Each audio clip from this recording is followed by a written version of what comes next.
In accordance with the law, we are conducting this meeting online. The public may access this call through telephone and video conferencing. Members of the public will have an opportunity to provide comments at the end. This meeting is being recorded. Okay, good afternoon, everybody. Glad to see a full house with 4 commissioners and executive director. Helmi back from vacation. I also see Talia Viveros Uara, one of our interns. Welcome everybody, members of the public.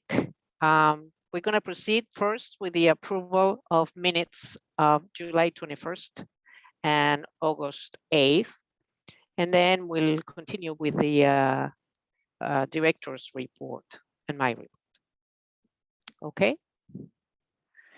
So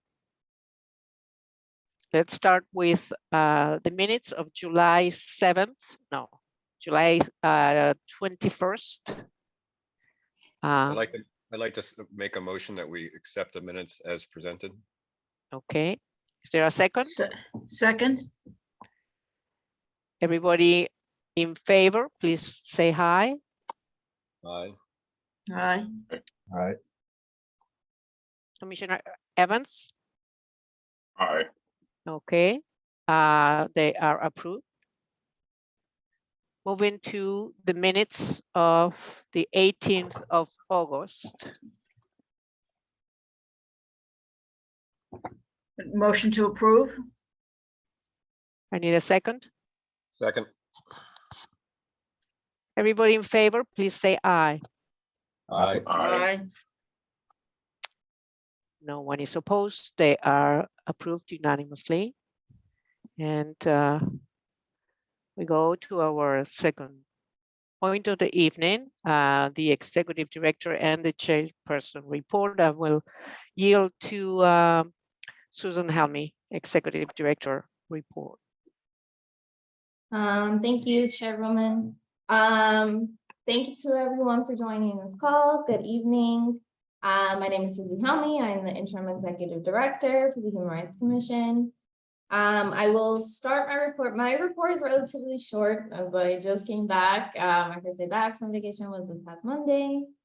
But I will start my report with saying that our staff trainings are going to continue.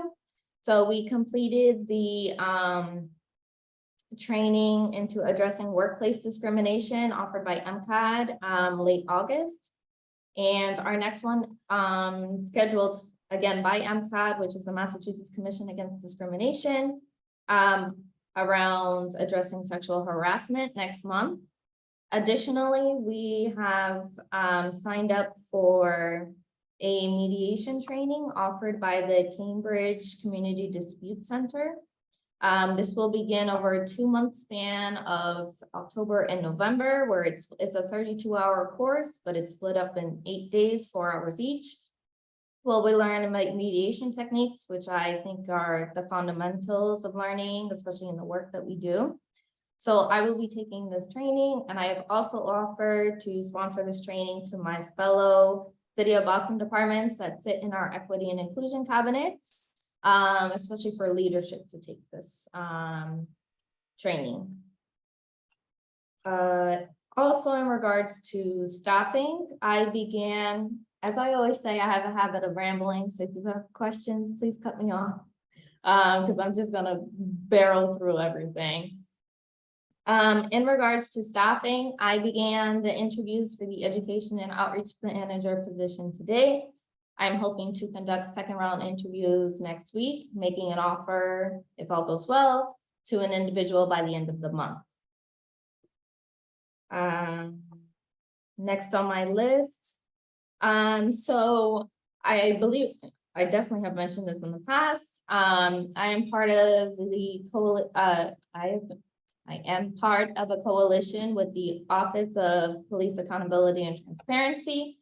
We are working on a RFP, looking for a consultant that will create equity assessment tools to evaluate BPD policies and procedures and semi-annually report on BIPOC hiring, promotion, and retention within BPD.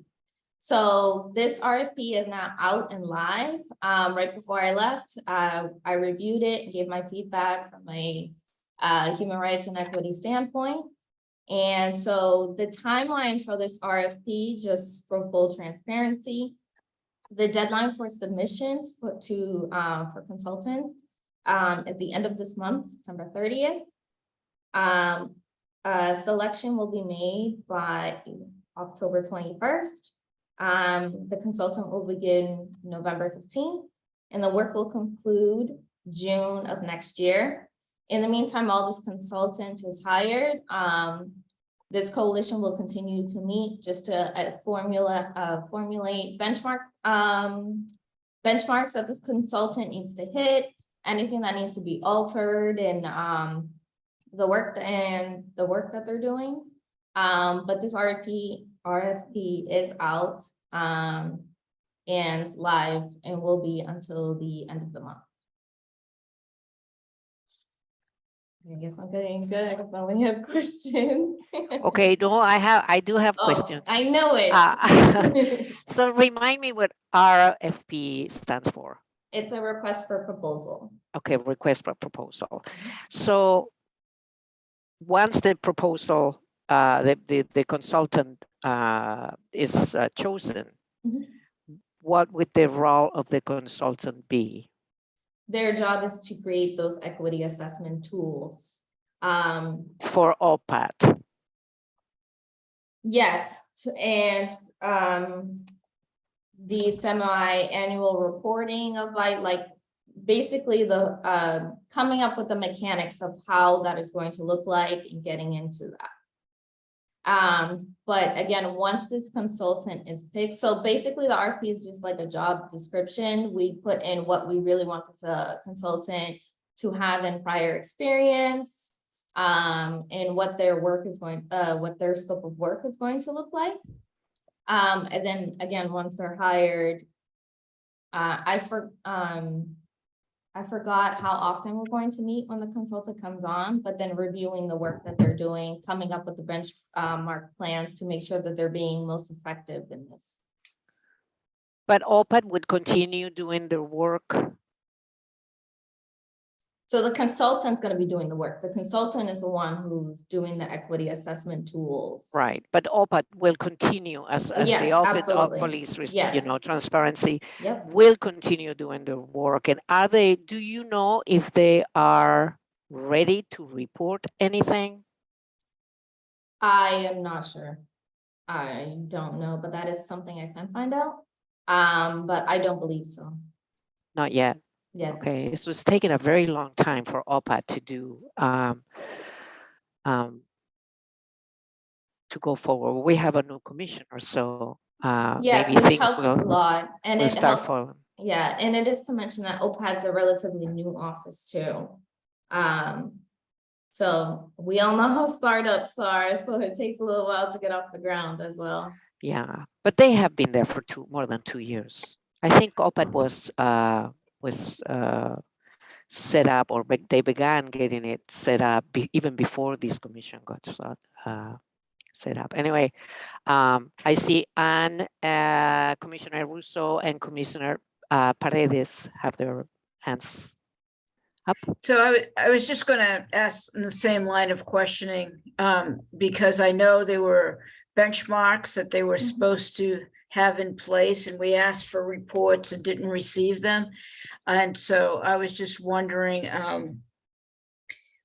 when we can expect to start seeing information, and not necessarily that's the information that we're already required to have seen, as Mhm. opposed to a new consultant setting up benchmarks and stuff, but what the stuff that they should have done to date. You mean in regards to the task force recommendations that we're supposed to have? Yes, yeah, exactly. Yeah, I don't have an answer to that. I'm not sure when we will have access to that information, and that is also something I can look into. But my role specifically in this coalition is for the consultant, and making sure that the RFP in the work of the consultant has all the things that we focus on, that is human rights, equity focused.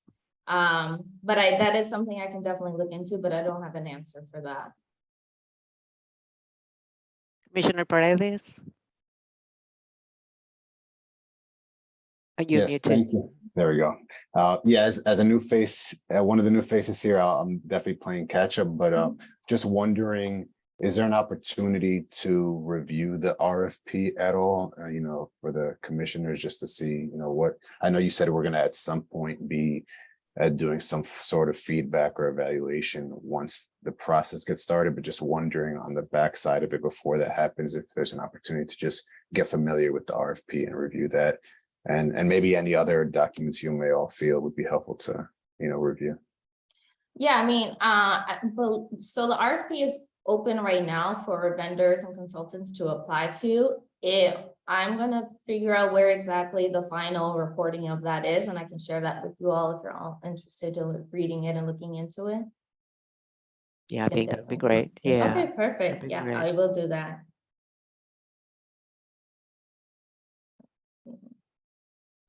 Any more questions on OPAT RFP? Okay. The last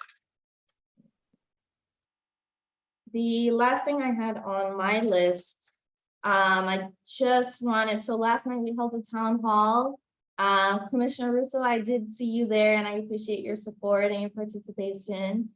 So our town hall last night, for those that do not know, the purpose was to provide an open and safe space for all that identify as LGBTQ to speak to their experience with homophobia, transphobia, hate crimes. This town hall was in collaboration with the Mayor's Office of LGBTQ+ Advancement and Councilor Laura's office. I believe it was a very successful event. We had 170 guests attend this town hall. We had 12 individuals sign up prior to the event, submitting their testimony. So we had 12 individuals speak to their testimony in the town hall last night. We did break it up in a way where we had six testimonies back to back, a break where we had a healing and recovery session because it is very traumatic and hard to hear the stories. And then we went back into the six testimonies. This town hall was recorded. I am just waiting to get the recording and then I will make sure to share it with you all. And I do intend to post the recording of this town hall on our website.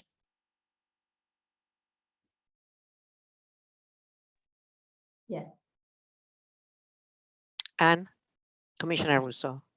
So I just want to thank you, Susie, for your part in putting that on. I think it was very powerful because I couldn't see the attendees. I had no idea there was so many people there.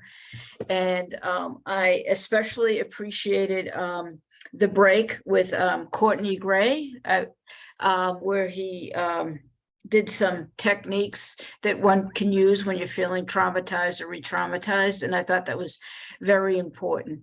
And I really appreciated it. And I thought it was very well done. And especially having Rachel Rollins close us out at the end was very powerful. Oh, I don't know why that slipped my mind. I totally meant to say that we did have U.S. Attorney Rachel Rollins. She spoke to her End Hate Now hotline, and she also expressed her interest in working together as we continue to develop the anti-hate campaign. So that's a very exciting partner to have, and she's very helpful and supportive, and I cannot thank her enough for that. But I thank you, Commissioner Russo, for your kind words too.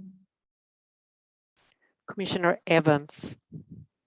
Yeah, thank you for hosting the town hall yesterday. It sounds like it was a really good experience, and just me generally, I like the space that it provides for us to dig into specific issues and create space for people to share what's going on with them. I wonder how often are there opportunities to do town halls like that? Because it sounds like it could be really helpful to engage different marginalized communities. There's always opportunity for that. This is the first one like I've held.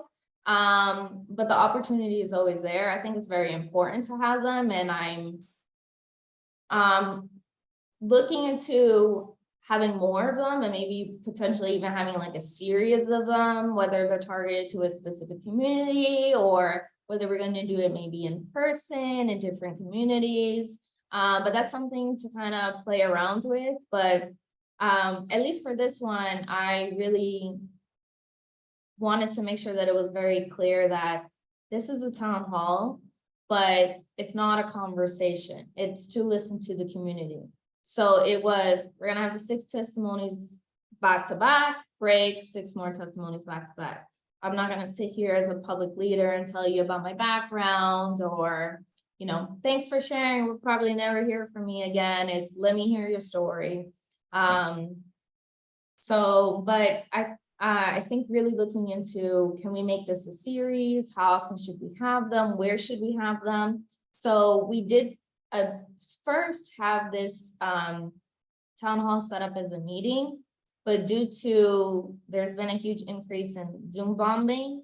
So we had to switch it to Zoom bomb, just people showing up to meetings, really disrupting it. So we had to switch it from, once we saw the intake of registrants go up 112, 100. So we're like, okay, let's switch it to a webinar. At least that way, this is a safe space. It's easy to, just like this one right now, where I know that only you in front of me can speak right now, and I have more control over that, and we did that. So again, those are little things you just have to think of when we do the series. Like if we do it in person, how safe are people going to feel speaking up? There were a couple speakers that, you know, wanted to use an alias because they didn't want their name, didn't want to turn the camera on, all things that we have to take in consideration. But I am being open and transparent. I am very interested to making this series. Also because it will help shape our work forward, and because we can't speak for people and we need people to speak up and feel comfortable coming to us. So that's the intent with this and my interest in making this a series. Yeah, I love that. I appreciate it. Thank you. Thank you.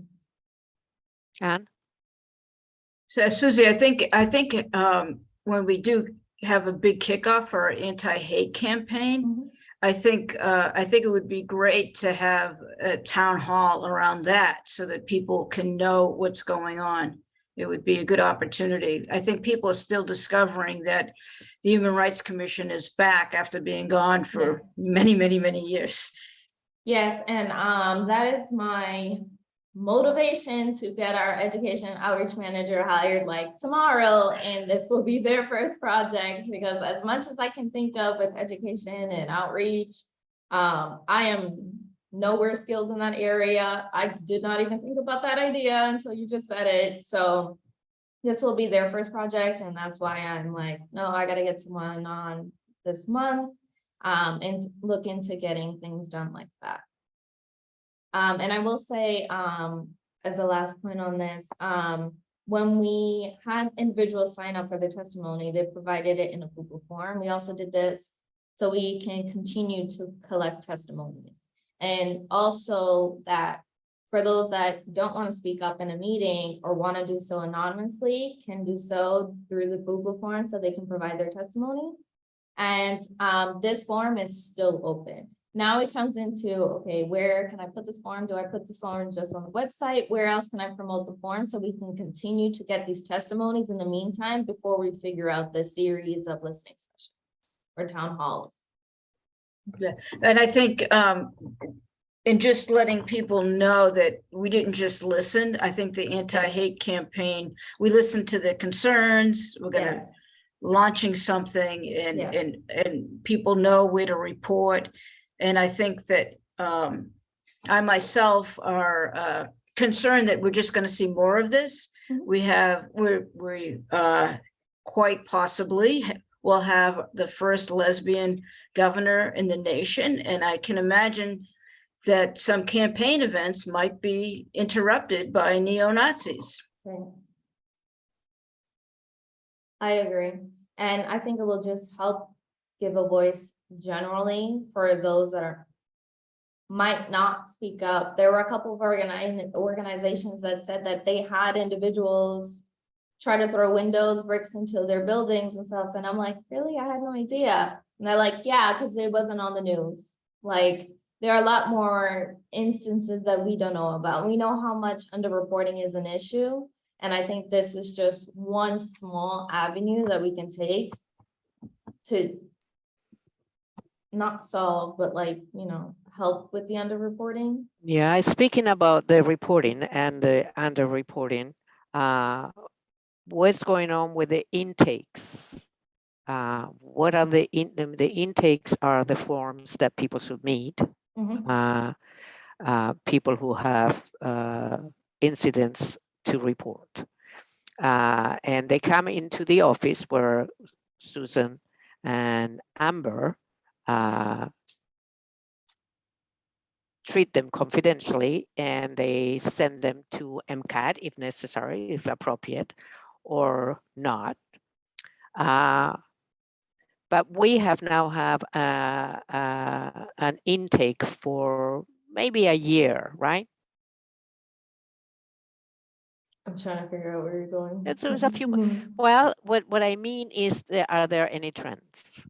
Are we seeing any trends in the intakes? I mean, I know that we as citizens see them in the press, but is that reflected in the intakes that you are receiving?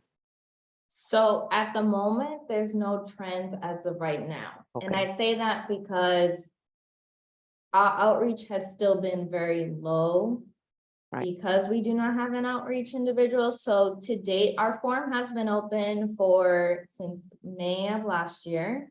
And we've received around like 55. Now, that number is so low compared to MCADs and other agencies that take forms like this. So, but I'm hoping that, and I'm trying to catch the trends as much as I can with the dashboard itself too. And that's why we have the dashboard located on the website, where do we see a trend in the protected classes of the intakes that we're getting in, or the other factors that are on the dashboard. They're escaping me right now. But to answer your question, no. Not yet. Due to the low outreach, but I do anticipate that not being the case in a few months. That's wonderful. Very good. And it's interesting that, I'm sorry, go ahead, Mario. It's interesting because Rachel Rollins has also started her own hotline for intake. So we won't be the only place that people are reporting these things. So it'll be interesting to see what we capture, and if there's any way she can share data with us on what they're capturing, to see if there are unique requests coming in, or if there's a cluster or something that's happening that we should be aware of. Right. I was thinking precisely of housing. Because that is an area where you can sometimes find clusters around a particular landlord, company, etc. Commissioner Paredes, sorry, I interjected. Oh yeah, and I don't know if Susie, you were going to say anything to. Oh, I was just gonna say that I did connect briefly with U.S. Attorney Rollins after the town hall last night, and we did just have preliminary discussions. So obviously I can't promise anything, but we did have preliminary discussions on how we can work together with the hotline. Is this a hotline that maybe we can share together? But just very brief preliminary discussion. So I just wanted to throw that out there because you spoke about sharing information about the hotline.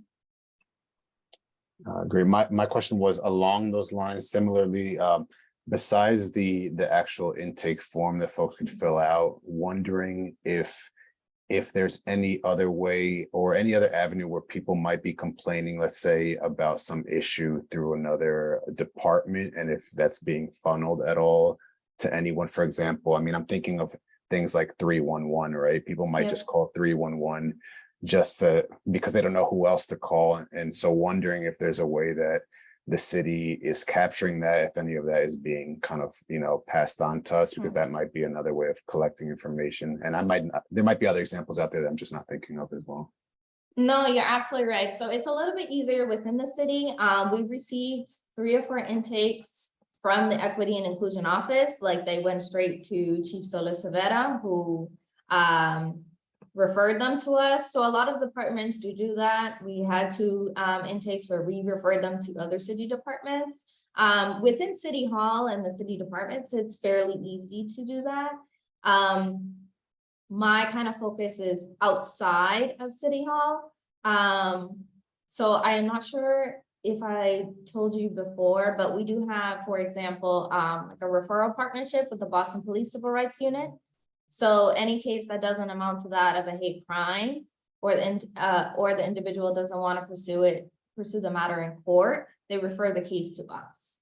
And then we continue our intake protocol. But I guess with the help again of the outreach person, it's okay, who else could I reach out to have that same kind of referral partnership? Because again, within City Hall, it's fairly easy, but outside it's, okay, who knows we exist and that our forms can help, And does that 55 number that you Mhm. mentioned earlier reflect some of those other intakes that you said? Or Yes, is that separate? absolutely. Okay. So I do want to, like the whole issue about underreporting, I want ours to be very on point. So even if we have an intake that Chief Solis Severa called me about, my first thing and Amber's first thing is reaching out to the individual and having them fill out our intake form. Also just to keep everything consistent and custom and just, routine. I hope that answers your question. Yeah, thank you. You're welcome. That is all I had on my report. So. That is all I had. Okay, so let's go. I just wanna I wanna mention, Susie, that there are some questions in the question and answers section from the public. I don't know if you wanna do this now. We can look at them at the very end too. Yes, let's do this through the comments also, because I don't know why my Zoom is not showing them. So let's do it please during the public comment section. Okay, Thank you. we'll just so that Ms. Miller, Ms. Filler knows that we will address her Sure. questions at the end of Yes. this section. Okay, so moving on to the next, we have 3 new commissioners joining the commission. 2 of them are present. Instead of only introducing those 2 new commissioners, I'm going to ask that each one of us does a brief introduction, so we all are in the public space and know each other. Maybe starting by maybe Robert. Robert is the only commissioner that I don't use his last name because it is an impossible last name for me. Commissioner Robert. Hi, I'm Robert McEachran. I'm a 3rd generation Codman Square resident. I've been involved in community activism since I was a teenager. I'm currently the president of the Codman Square Health Center. I've been on that board for about 20 years, and I spent about 25 years working with at-risk youth. Commissioner Russo. Good evening. I live in Jamaica Plain with my wife. I am Chief Financial Officer at Metro Housing Boston. I am one of the founders and co-chairs of JP Progressives and co-chair of Boston's Ward 11 Democratic Committee. Commissioner Paredes. Well, good afternoon and good to be here for the first meeting. My name is Mario Paredes. I work as first of all, I'll say I'm a resident of West Roxbury. I work as a staff attorney. I do civil rights related work. I work for both the Massachusetts Law Reform Institute and Prisoners Legal Services. And my focus is, working with immigrants and kind of the human and civil rights issues that they see across the board, ranging from issues, you know, in detention to raising, you know, public benefits issues, housing issues, you know, issues in the courtroom, et cetera. And so, you know, happy to be part of this, you know, group and to work with you all. So thank you. Commissioner Evans. Hi, everyone. My name is Elijah Evans. I've lived in Boston for most of my life. I currently work as the executive director at Bikes Not Bombs in Jamaica Plain. I think most of my experience comes from the youth development space, the education space, transportation, obviously, and it's kind of cool that all of that intersects at my work at Bikes Not Bombs. I'm a proud UMass graduate and excited to be here. Talia Viveros Ueara. Good evening, everyone. I am Talia. I am a PhD student, PhD candidate at the University of Massachusetts, Boston. I am not a commissioner, but I am a research intern here at the commission. I am beyond grateful for this opportunity to join efforts with the commission in advancing human rights and equality in the city of Boston. So thank you and welcome to the new commissioners as well. I look forward to working together with you. Executive Director Susie Helmy. Hi, everyone. I'm Susie. I'm a resident of Jamaica Plain. I was born and raised in Greece. I'm half Kakap Egyptian. I've been a little all over the place in my short academic path, everything from TSA to Boston Police to different court systems, just trying to see where I fit in. And then I found the Human Rights Commission. I've been here for a little over 2.5 years, starting as executive assistant, and I'm just really excited to lead this department and work with you all. And that's all I have about myself.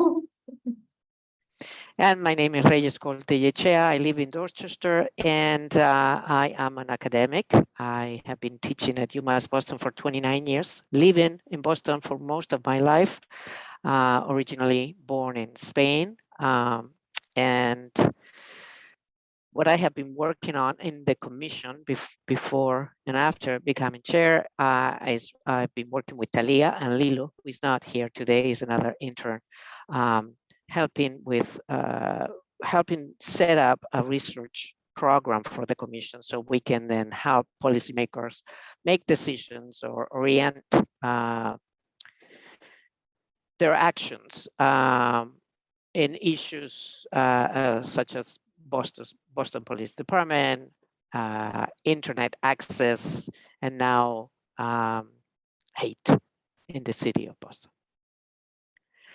Okay, so thank you very much. And we are going to start and devote the next half hour to a preliminary discussion of possible goals and objectives for this year, meaning from now until the end of August of 2023. There are only 4 of us here, and there are 3 other commissioners that are not present, but nonetheless, we have to set up. There's 5. Five. There's 5 of us. I continue not counting myself. I'm here to I got your back. There's 5 commissioners. I am a voice. But the idea is that that we start the conversation because our bylaws state that we have to set up goals that are measurable, and we have to be accountable to achieving those goals or attempting to achieving those goals. So let's start a conversation about, I will start with the previous commissioners, the commissioners that have been with us for 2 years already, and see where do they see the commission going this particular year. Any of you?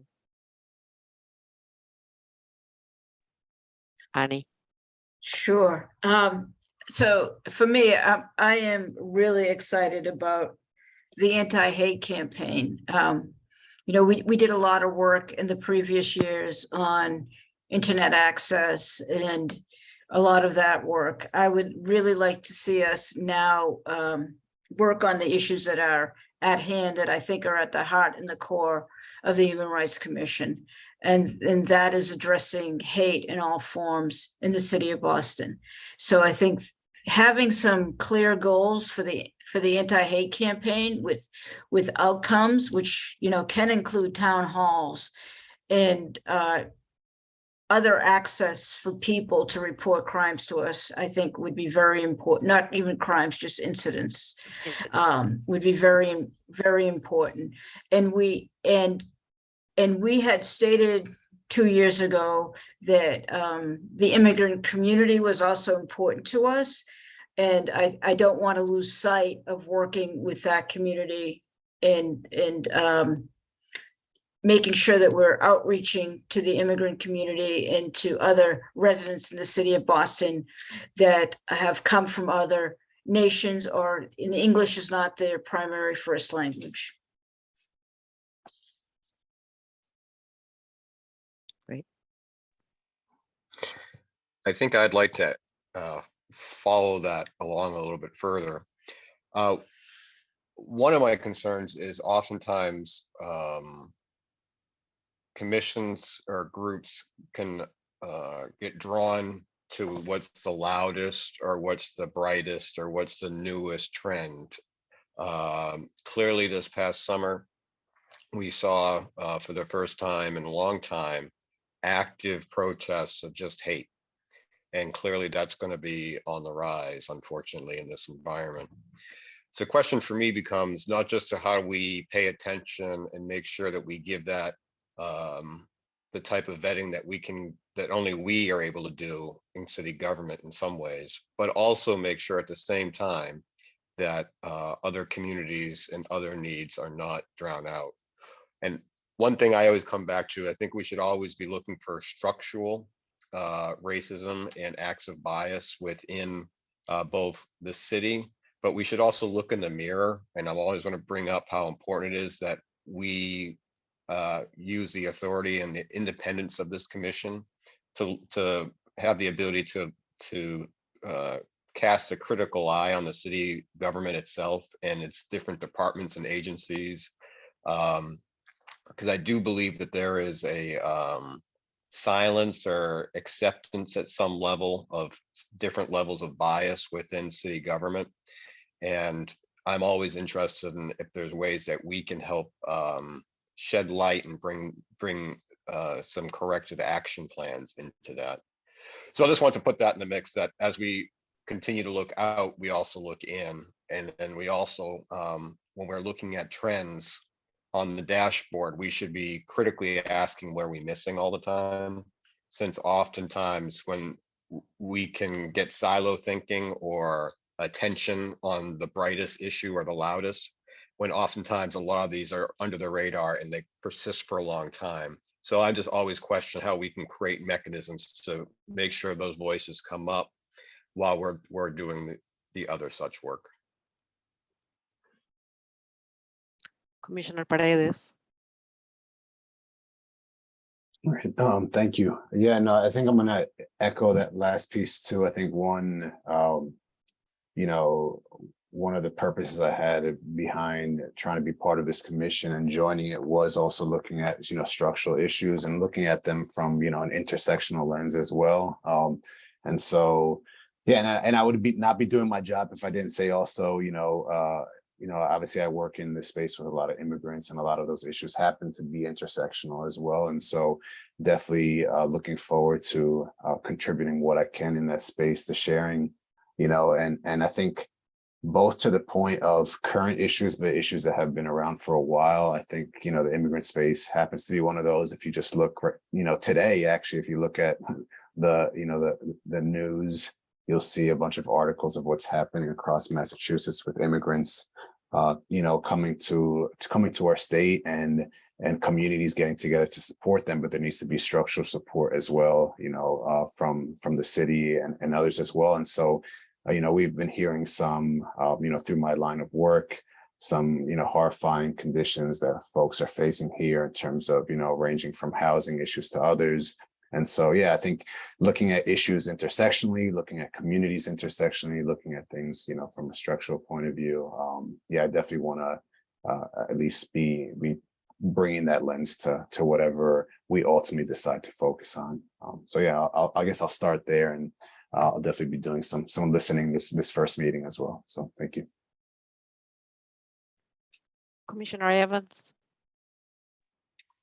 Yeah, also in the mode of soaking in as much as I can, just to kind of understand what has been a priority and how I can help to support that. I might throw in a couple of new ideas too, but just to reiterate, I appreciate the point about intersectionality and the point about the anti-hate protests on the rise. I think one of the observations I hear a lot in the Black community in particular is kind of the bias with regard to police and how they handle anti-hate protests and how Black Lives Matter protests are responded to. I think that's definitely an issue that will probably continue to come up as these anti-hate protests continue. I think generally a focus on police reform seems like a big priority, and I definitely want to support that and be a part of that work in whatever way I can. Other issues that come up that I hear from the folks that I work with and the communities I'm a part of, issues related to youth, transportation, and housing. I'm not sure what space there is to get involved, or maybe it's based on the trends that we see in the intakes and the town halls, but I think those are ones that come to mind. One new idea that I saw in the report from UMass was a best practice around having some sort of know your rights training and leveraging that strategy as a way to educate folks about how they can engage with the commission and ways that they should feel empowered to address the incidents they're seeing or experiencing. And that's definitely something that's worked well in the past with some of the campaigns that I've been a part of. So that's what has come to mind for me, and definitely, I'm going to continue to listen and take it all in. Thank you. Susie, there have been several commissioners have spoken about the anti-hate campaign, but maybe for the sake of the new commissioners and also the public, you could explain a little bit what's going on, what it is, who is behind it, and maybe they can see how they individually or us collectively can contribute to it. Absolutely. So the anti-hate campaign, I've been using the format. So Los Angeles also has a huge anti-hate campaign. It's called LA Hate. I've been using that as a kind of format because it has been very successful and it has grown so much where it has its own department now. So this LA Hate, they have exactly like U.S. Attorney Rollins has done, where they have a direct hotline where you can call about hate crimes, or you can call if you suspect a family, friend, or loved one to have extremist views. The individuals that answer these calls are caseworkers, where they document it, and just like we do, they kind of refer it out to individuals that might help. They do also have a very big education piece, like Commissioner Evans, you were speaking to, of educating what is a hate crime, what are your resources, who could you go to. So I've been using this format to develop ours. So with this anti-hate campaign, it will be 2 parts. So there will be a coalition part to it. And this is some of the individuals that I've reached out to see if they would be interested in joining the coalition is, one second. For example, the ACLU Massachusetts, the Anti-Defamation League, Fenway Community Health, the Urban League of Eastern Massachusetts, the Muslim Justice League, and I've been trying to use my experience here along with connecting with other individuals to see like who am I missing? Like, I need to get someone from the faith area. I need to get someone from academia. I need to get law enforcement in. So all the players are at the table. Now, the purpose of this coalition is going to be to address recent hate crimes and formulate concrete prevalence, prevention, and deterrence. In addition to after action plans that should be implemented in Boston. Now, this part of the anti-hate campaign is a little bit more developed than the outreach portion of it. The outreach portion of it is similar to the Know Your Rights that I've mentioned, and it's, I would like to conduct outreach and education in every area that you can think of, whether that's senior centers here in Boston, schools, BPS schools, which I failed to mention that the BPS Equity Office will be has expressed interest in our coalition. But doing the outreach, again, trying to attack it from every angle that I can. So senior centers, faith centers, like everywhere you can think of to do those trainings, what is a hate crime? Because a lot of individuals, they don't know a hate crime is even a hate crime, or how that differs from discrimination, because there's a difference between a hate crime, a hate incident, and discrimination. And then getting into the, okay, well, what happens when that happens to me? Because I said it last night during the town hall, one of my missions is I do not want to meet another person who said, I didn't want to call the Boston police. Because the Boston police, while they are a resource, they are not the only resource. And that's a lot of the feedback that I get from the constituents that we reach out to now, where it's, well, I didn't want to go to the police because I have my own beliefs about the police, or I was afraid they were going to ask about my immigration status, or language barriers. And, I obviously through the referral partnership, speaking to, the sergeant detectives in the civil rights unit, they're like, no, we never ask immigration status. And I'm like, okay, well, that's not known. That's not it. But then you get well, we're not welcomed in areas, the Boston police, they're not welcome, we'll go to events together and they're like, should I wear my uniform? And I'm like, well, I'm going to introduce you as officers. So they're eventually going to know you're Boston police. So there is a two-part to it again, and forgive me for sounding like a broken record. With the onboarding of the education outreach manager, it will be further develop that outreach and education part of it.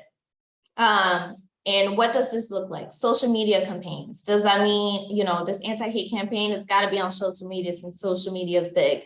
But does that mean putting out TikToks? Because apparently everyone gets their information from TikToks. Or is it posters in libraries? Or is it actual trainings, maybe going into the senior centers and having like an actual presentation?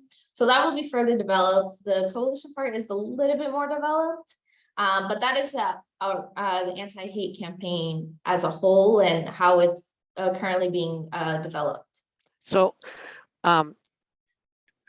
to clarify, this anti-hate campaign is not only the Boston Human Rights Commission. No. It's a city hall wide coalition.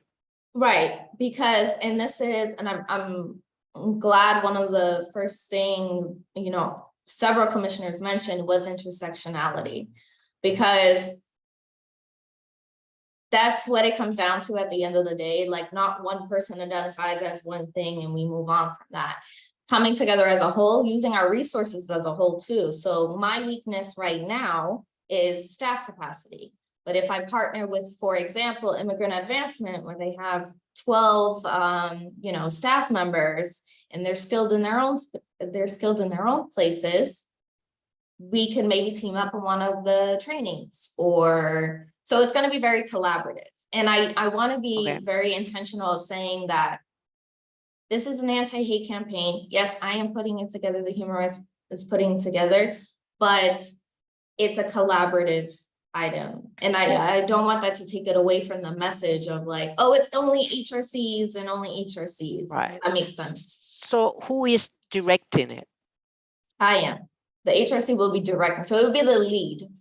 It's the best way to describe it, the lead, and then collaborative partners coming into, whether it's the outreach, whether it's the training, whether it's joining the coalition, whether my fellow city leaders want to join the coalition too. So leading it is us. Collaborative is going to be developed, but it's going to be City Hall. When we say leading it, does it mean that it's being financed by the Human Rights Commission? So that is, and again, full transparency, having a coalition doesn't cost money. It's a virtual Zoom call like it is like our monthly meetings right now. It doesn't cost anything. Now the outreach and the outreach and education part of it, the posters, social media, that I am not skilled with. What does that look like and what is most beneficial? That's why I'm hoping with the addition of the education outreach, if it's like, no, we have to get funds for video campaigns because those are the most effective. And it's like, okay, how much is this going to cost? And doing it that way. But unfortunately, I can't answer that. Right. Well, that is important. And my last question, I promise, would be at some point, what would be helpful that each commissioner does or brings into that campaign, you know, individually, because each of us has different strengths. Absolutely. and time commitments, etc.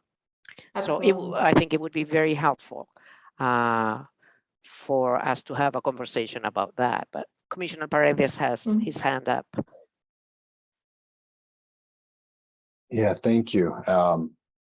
I'm, still going to be reviewing all that just to see, but that was helpful. Just an overview of, what's been going on in that space. I think two things for me. One was just a question in regards to what's the goals of the campaign.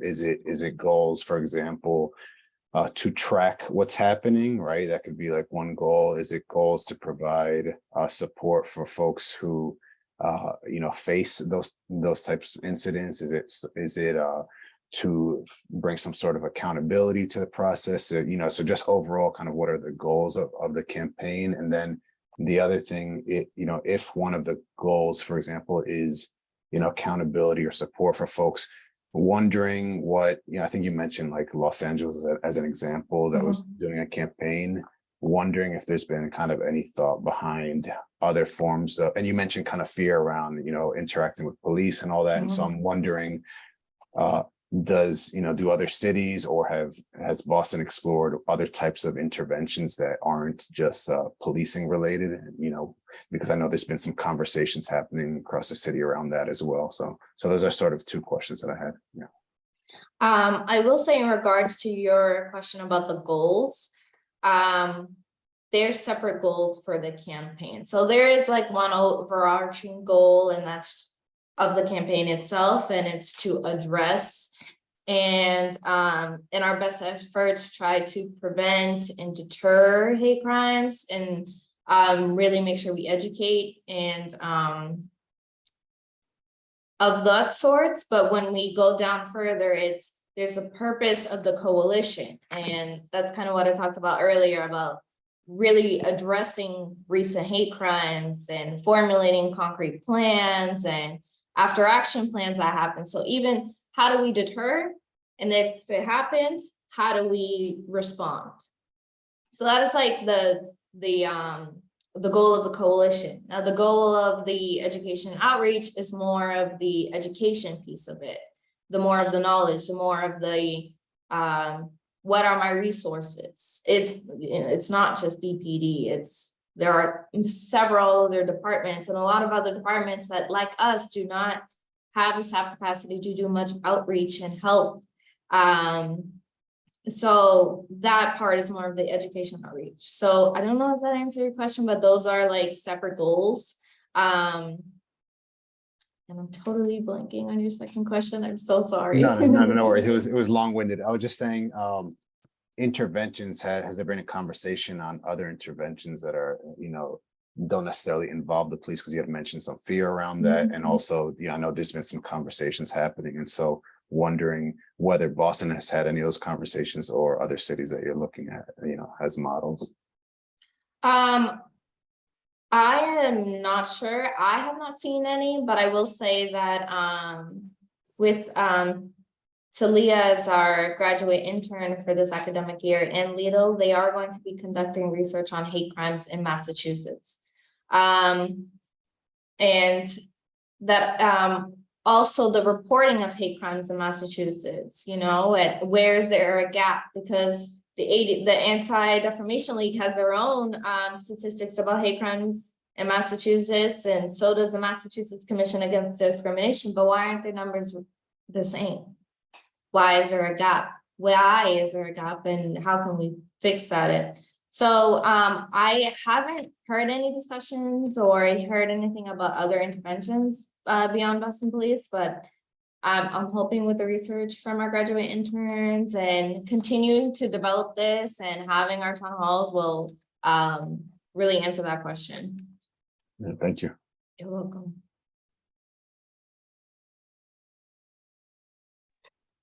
I just have a quick question about capacity, because you mentioned it a few times. What other than the education outreach position are we hoping to fill? And is the budget something that is shareable among commissioners, just to kind of get a sense of the financial capacity?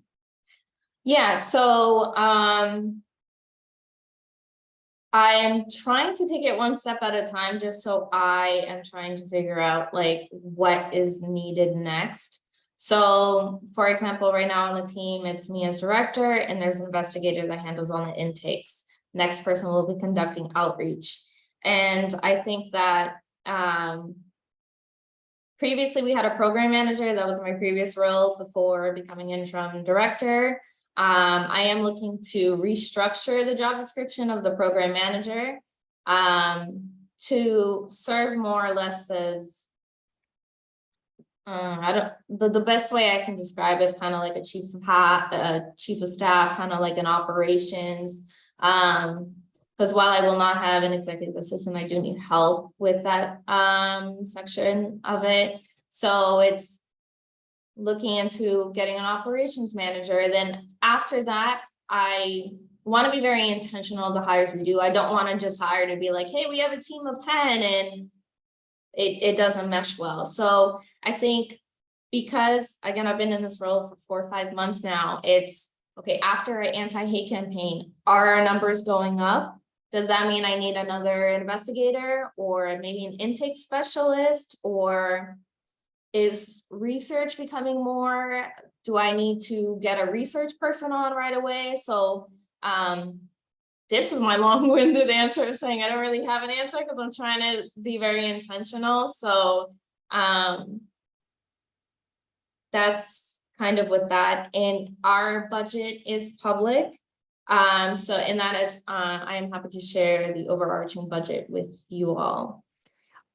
Yeah, I think that Susie, it will be a great idea if you can just pass it around. Just pass it around so that the new commissioners and the old, I've seen it, but it is a public document and it is interesting to look at and important to look at, because when we are talking about goals, very often there are budget issues that constrain how much we can do. But we are going to move to the public comments. Although I think we've lost many of the persons that were here, but I'm concerned that maybe there is somebody who would have something for us. I would like to bring this up. We will have a continuation of this discussion on goals next month in October. And then by the end of the discussion, we should come to a resolution of what are we going to devote, what 1 or 2 goals are we going to devote our efforts from now until August of next year.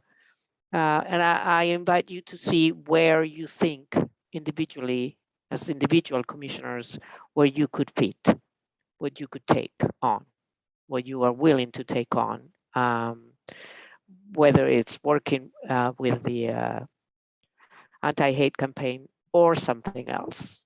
And Madam Chair, I don't mean to cut you off, but while we lost some of the public, I do want to address the comments that were made in the Q&A part. I was informed today that the non-English Google anonymous incident report form on our website is not working right now. I am working with our IT department to get this fixed. I appreciate Nikki and Caitlin for speaking up, because I don't know these things unless people tell me this. I was notified today, and I am working with our IT department to get that fixed. Also, I think it's very, Caitlin, your last comment is very impactful, so I want to read it out loud. During the meeting, the significance of making reporting accessible and supporting immigrant communities was discussed, even though it may no longer be reported on as much in the news. Many Asian Americans continue to face acts of hate and xenophobia and are frustrated because they do not have the space to speak of other communities. We hope that HRC will place bilingual advocates in community organizations to assist people with reporting these incidents, particularly in Chinatown, to help elderly residents navigate reporting, a process that can be extremely lonely and re-traumatizing. And I want to thank you for your comment, Caitlin. This is something that I have been working on. I did attend a listening session that was hosted by City Council President Ed Flynn in Chinatown. Again, I apologize for the broken record. Due to staff capacity, we have not been able to follow up with him, but some of the outcomes that came out of that listening session was exactly that you spoke about, of maybe having events in different neighborhoods, like we talked about before, targeted neighborhoods, whether it's the Asian American one, and really getting translators there to sit down and, you know what, let me help you fill out a form, step by step, filling out the form with them. So this is something that, again, is in the works and hopefully will be in the works with the addition of our new staff member. And I will say that all of our town halls, just like the one we hosted last night, we will always offer translations and ASL interpreters. So because we requested it a little late, and that is my fault and I take responsibility, our town hall was only offered in Spanish and Haitian Creole and ASL. But all of our events, again, going back to the intersectionality, will be accessible in different languages. And that is the purpose also behind putting our intake form in different languages. But that is one of our goals. And I appreciate that comment. So thank you for that. And we'll end there. Miss Wang, you are, I think your hand is raised. Do you want to address the commission? Her hand isn't raised. It's Commissioner Paredes. Okay, let me just make sure that Ms. Wang, if she wants to address directly. Absolutely. Yeah. Ms. Wang, if you want to speak, you just raise your hand and I'll promote you over. If not, keep your hand down, or you can put it again in the chat. Oh, there we go. Just 1 second. Let me do my little tech.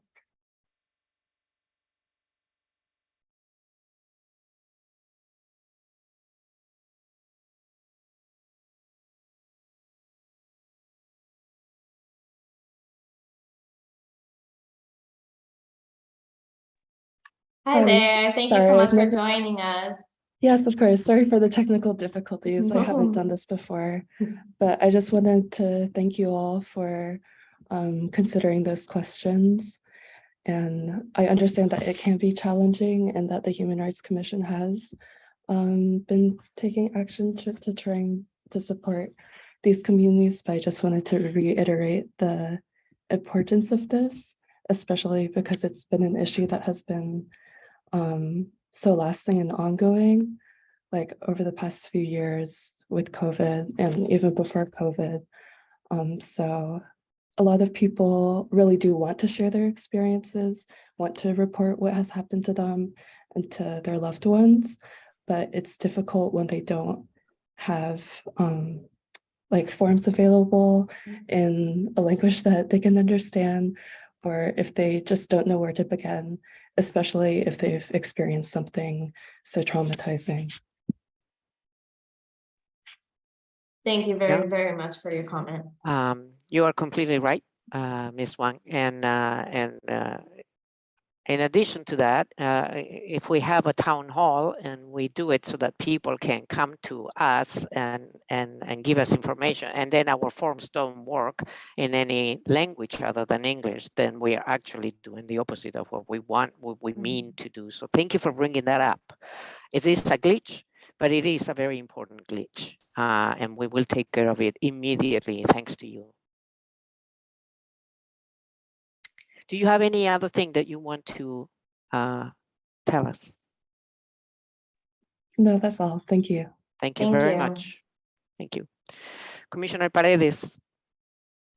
Yeah, I actually just wanted to respond to that, and it's more so just an idea than anything, but you know, I'm thinking of you know, potential partnerships. I think part of the question was also if there's ways to have support and folks filling it out and things like that. And I know obviously capacity is an issue, and I don't think we're going to be able to send, you know, folks out, but wondering if there's partnerships available to do some of that, or just in getting the word out. And the two things that came to mind immediately were, you know, I know there's neighborhood liaisons, you know, through the city of Boston. And so wondering if there's opportunities to partner through them. I know they've been, for example, going around, they were just in West Roxbury a couple of days ago, where they sent around the city of Boston van to, you know, for folks who wanted to show up to the van and need to do any kind of document processes, you know, and I think they did that in partnership with some of the community neighborhood liaisons. So wondering if there's potential opportunity there to partner with that. And then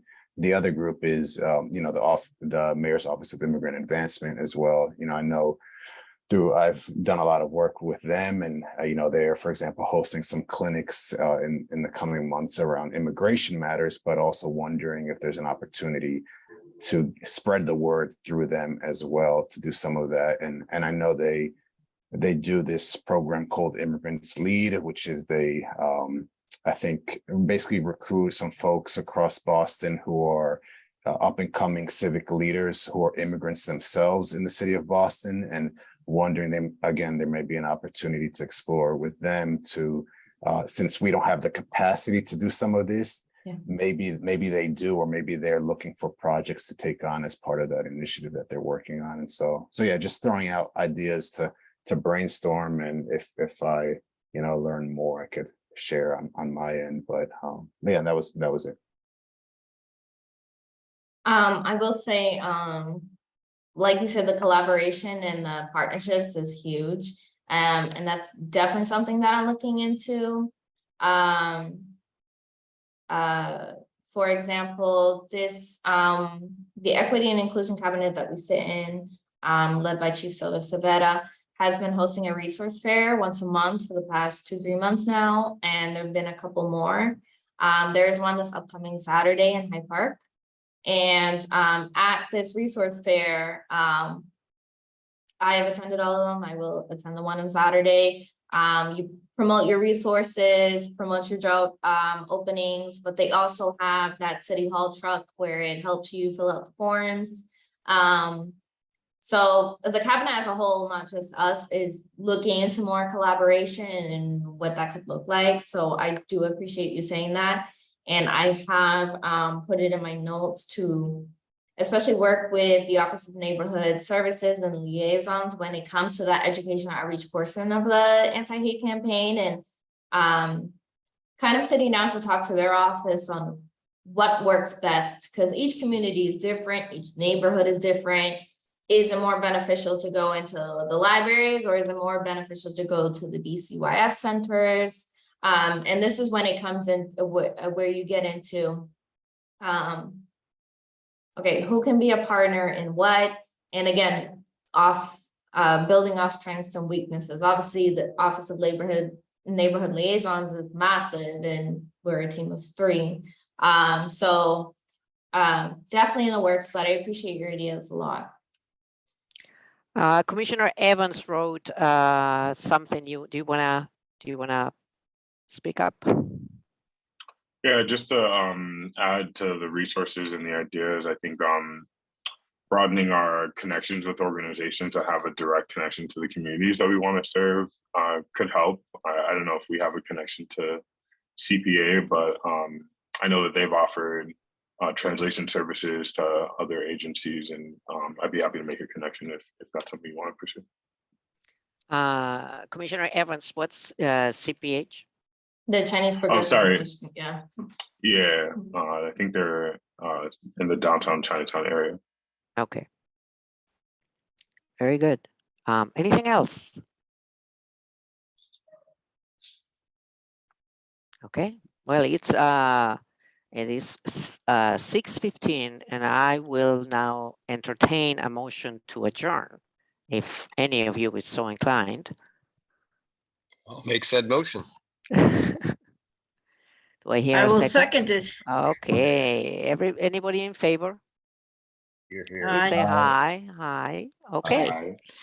So, so thank you very much. Be in touch if you need to. I will be out of the country for a week at the very end of the month, but we'll return on October 1st. And otherwise, if I don't hear from you, I look forward to our next meeting. This was a very excellent meeting, an excellent discussion. And I look forward to Commissioner Valentin joining the group. So Susie, let's talk about the glitch with the website and fix Yep. it as soon as we can. Yes, absolutely. Thank you all for a productive meeting. And just as a friendly reminder, but I will send out an email with the meeting minutes after this.